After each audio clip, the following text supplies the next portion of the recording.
Support comes from the Missouri Forest Products Association. Missouri produces wood pallets, railroad ties, white oak barrels, hardwood floors, and more. Details on the variety of products made in the state are at choosewood.com. This is St. Louis on the Air from St. Louis Public Radio. I'm Danny Wysentowski. When it comes to prosecutors, the St. Louis region is facing a crossroads. St. Louis County Prosecuting Attorney Wesley is making another leap into politics as he campaigns to unseat U.S. Representative Cori Bush. And in St. Louis City, which calls its prosecuting attorney a circuit attorney, the office has a new top prosecutor in Gabe Gore, but he's still grappling with the fallout of former circuit attorney Kim Gardner, who resigned in May last year. These are big questions, and the stakes are high. Last week, a coalition of criminal justice reform groups released the first of a series of reports, and the group is tackling those big questions. What should a prosecutor's office be doing, and what would it mean for those policies to be progressive, and not just in name, but in reality? Joining me now to talk about this coalition and its first report is Mike Milton. He is the founder and executive director of the Freedom Community Center in St. Louis. Mike, welcome back to St. Louis on the Air. Thank you so much, Danny. It's a pleasure. All right, Mike, now, Freedom Community Center is part of this coalition. That group is called the Prosecutor Organizing Table. It released the first of that series of reports last week. But this is not actually the first time this coalition has put out a report or tried to undertake this mission of evaluating prosecutors in our region. So explain the focus of this report on prosecutors and why now? As a table, we started in 2020, right on the hams of the movement across the country of the progressive prosecutors movement. And the goal was always to figure out how we can influence policy changes that directly impacts or counters the harm of mass incarceration. And both our prosecutors at the time, Wesley and Kim Gardner, promised us and was elected overwhelmingly, especially Kim Gardner. I think she received 84% of the vote because of taking a stance against the criminal legal system. And I think when we look at the electoral landscape in the city, we have came up to a conclusion that the arrest and incarceration model ultimately fails us. And so what does it look like to build alternatives to consider the root causes of why violence exists in our communities and start it and grasp it from the root versus using incarceration that disproportionately impacts Black and poor people? Now, I mentioned that this report, this was already an attempt that was made in 2020. And in the report, it lays out some of the metrics that you're going to be using to evaluate these offices in St. Louis County and St. Louis City. Those are going to be in the later reports. Now, the metrics include things like transparency, charging decisions, pretrial detention, conviction and sentencing, commitment to community-based alternatives. Those are the metrics I've read off from the report. But it strikes me, a lot of those are questions about the basic functioning of a prosecutor's office. How many people are they charging? How are they processing people through the criminal justice system? And it does seem like those basic questions are kind of hard to get at. It's hard to get the data. Do you think you can actually get answers to those?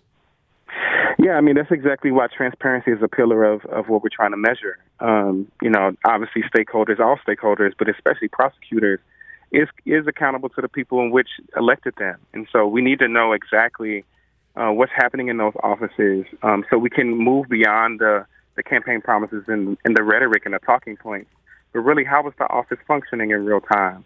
And so, yes, I believe that it's possible. There's prosecutors across the country, Tim Fox, Larry Krasner, Eric Gonzalez in Brooklyn, who produce reports to show their impact. And so it's super important for us to have access to that information as a community, especially as we consider that they will continue to run for these seats. And prosecutors have so much power. They wield so much power, devastating power, and so much that affects communities and people. And so it's even more important that we have access to that information. Now, Mike, to your point, prosecutors, their primary power that they do have, they decide the charges someone's going to have. They can, the years someone might get. In some cases, they can really influence sentencing. Now, In terms of what your group has tried to be evaluating, though, it notes that since 2020, we have seen a gap between what the candidates promised and what they prioritized. And those promises in terms of what does it mean to be progressive in an office that functions in a great deal of ways in a very hardline kind of way, in a you committed a crime, you do the time. So that gap, though, that you mentioned between what the candidates promised and what they actually did, what is that gap?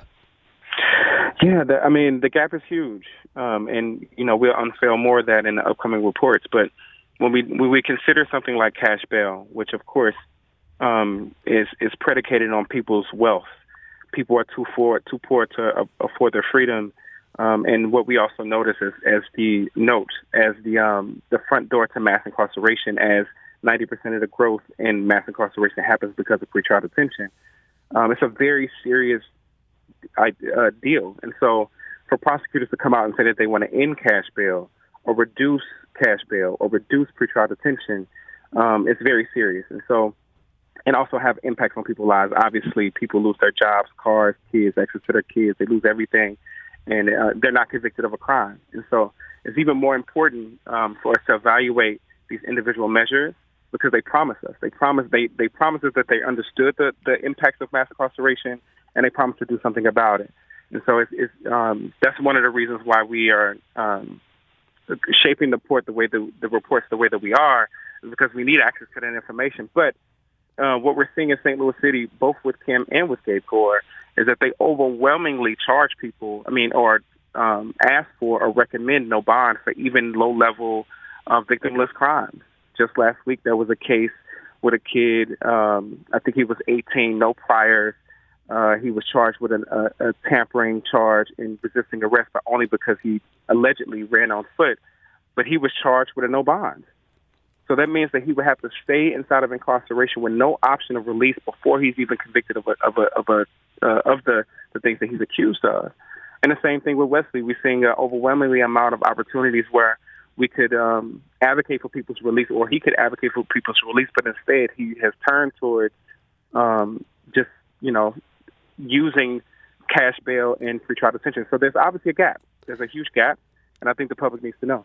Now, Mike, I would imagine that folks in the prosecutor's office, if they heard you say that, they might say, well, look, the judge has a big role here. The judge is the one who releases someone. Put this in context, maybe, because there is this tension of the prosecutor's office saying, well, we can only just use the evidence that police give us, or we can only present the judge with what we have. But you're really saying that the prosecutor's office is driving this system in a great deal of ways. Is that right? Yes, absolutely. Yeah, we're going to come out with a court watch report soon.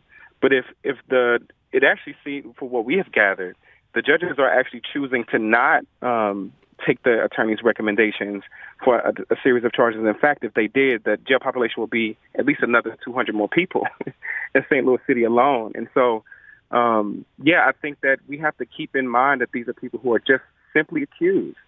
And then when we consider the rule, Supreme Court Rule 3301, which says that you must consider someone's financial ability to pay before you sentence them for pretrial detention, and even after that, you have to come back and see why they're still arrested, unless they're a danger to public safety or flight risk.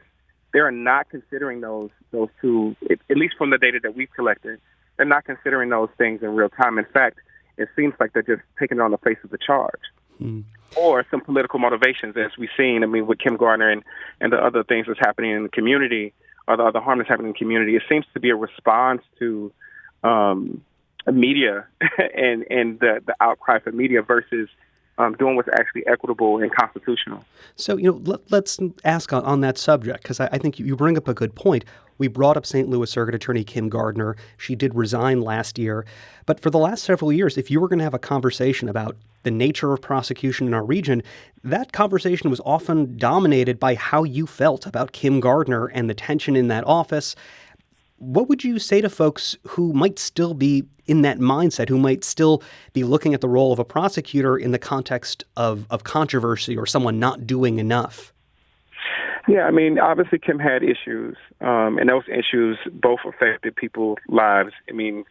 From our standpoint, we saw, that because of the consistent nollie refiling, which is they were dropping the case, they didn't have enough evidence to prosecute the person, so they would drop the case and then refile it quick enough so the person doesn't get released, was leading to people being in jail for more than 1,000 days. Some people that we ran into was in jail pre-trial for more than 1,000 days.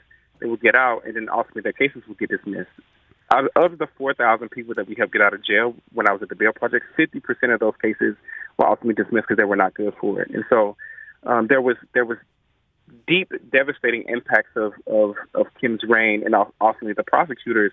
But that does not mean that we turn away for what we know and has been proven across the world, across the country, of what actually keeps us safe, which means that people have access to quality health care. They have access to jobs and education. They have access to mental health care. Those are the things that actually reduces violence in our communities. And so in real time, I just, and then I'll say this really quickly as a call out to public news media. Oftentimes what happens is that we see this one case. This one case seems to drive more people being incarcerated. And often, and what we have seen with the work that we do at Freedom Community Center, that when people are released and they have access to those services and they have mentorship and they have people who are walking with them intimately, they come back to court, which is supposed to be the original purpose of cash bail in the beginning, right? But also they go on with their lives and they make amends and they change and they transform. And so there are alternatives other than the legal system. It doesn't have to be jail or just lawlessness. It can be support and care and access to resources so people can fight their case from a position of freedom and also liberty. And I'll say this as an ending part. It's also super important as people in these cases are often situations that happen between family members and they have moved on and want to move on with each other and do restorative justice like work that we do in Freedom Community Center. And so they also want to take accountability.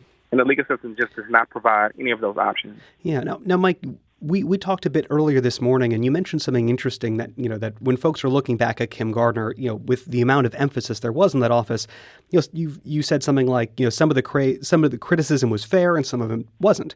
And I would think for folks who look at Wesley Bell's office, folks, I think there's praise for it, and then folks may have felt like they wanted to see prosecution of Darren Wilson, the officer who shot Mike Brown. That was a big piece of that and disappointment in that office. Are there things in those offices that have advanced this notion of progressive prosecutor where they did accomplish, to some degree, the promises they made? Yeah, I mean, I can go on and on about both of them, about ways in which they implemented things that were helpful for Kim. Just in short, Kim, the summons versus warrants situation, it seemed that she understood that these low-level victimless crimes could be handled outside of the legal system. And she issued summons. And in that time, just as a evidence point, in that time at the lowest of the jail population, the city was also saying how much the murder rate had dropped in the city. And so it's not that more people incarcerated or more people not incarcerated equals lawlessness. Actually, more people get access to resources. And Kim was able to at least talk about and implement some progressive promises in that way. And with Wesley Bell, he talks all the time about how he helped reduce the jail population, which, that's arguable between MacArthur and the Bail Project in St. Louis County. But there was there was a moment where in St. Louis County, about 19% there was a drop in the jail population of 19% at that time between 2018 and 2020. But right now, if you look at the stats, the jail population is steady increasing. And it seems to be that there's been a change in his political stance on some of these issues that he ran on and promised us. And Mike, in just the last 20 seconds or so, can you let us know what's going to be in the next report and what people can expect that you'll have in there? Yeah, so the next report we're releasing is Wesley with those 5 metrics. St. Louis County, Wesley Bell's office. Yep, St. Louis County. So we will be evaluating and releasing the information that we received in the research for Wesley Bell. And then after that, we will release our report around Gabe Gore. All right, thanks, Mike, and we'll be looking forward to what's in those reports. Mike Milton is the founder and executive director of the Freedom Community Center in St. Louis. The group is part of a coalition called the Prosecutor Organizing Table that's taking a critical look at St. Louis and St. Louis County's prosecuting offices. We have more info on that at stlpr.org on our website. Mike, thank you so much for joining us. Thank you so much, Danny. It's a pleasure.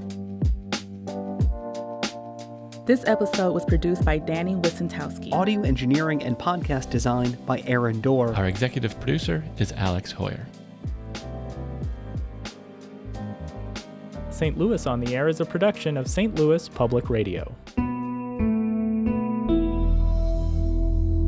Understanding starts here.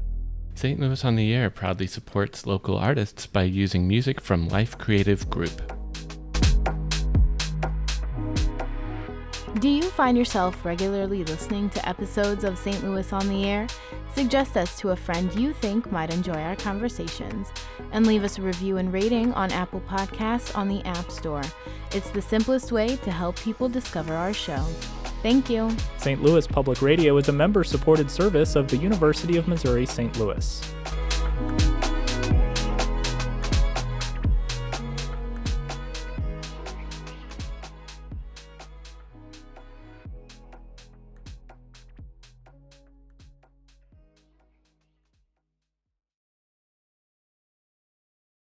Support comes from Missouri Forest Products Association, committed to sustainable and sound conservation of the state's forests, which support more than 41,000 Missouri jobs, resulting in a $10 billion industry.